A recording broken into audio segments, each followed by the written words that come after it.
السلام علیکم۔ حدیث نمبر 6 ہے، طہارت ایمان کی شرط ہے۔ شطر الایمان کا کیا مطلب ہے؟ ایمان کی شرط۔ تشریح: اسلام میں طہارت کو بنیادی حیثیت حاصل ہے۔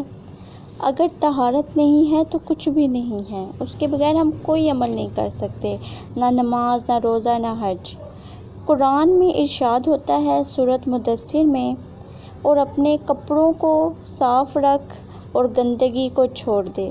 اللہ تعالیٰ پاک اور صاف لوگوں کو پسند کرتا ہے۔ صفائی نصف ایمان ہے۔ طہارت سے ہم کسی بھی عمل کا آغاز کرتے ہیں۔ نماز کے لیے طہارت لازمی شرط ہے۔ قرآن مجید کو ہاتھ لگانے کے لیے، روزے میں، حج میں، جب اسلام کے ہر ارکان کے لیے طہارت ضروری ہے تو پھر طہارت کے بغیر کیا ہو سکتا ہے؟ طہارت غسل اور وضو سے ہوتی ہے۔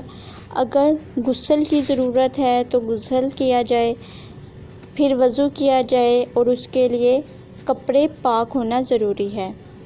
طہارت سے انسان کی صحت اچھی رہتی ہے، جو کہ 1000 نعمتوں سے بہتر ہے۔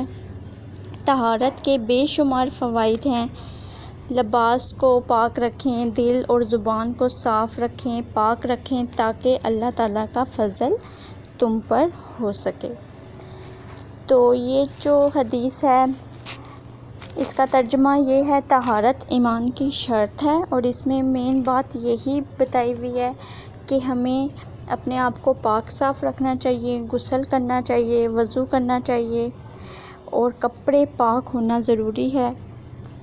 طہارت کے ذریعے فائدہ یہ ہوتا ہے کہ انسان کی صحت اچھی رہتی ہے، 1000 نعمتوں سے بہتر ہے، جو کہ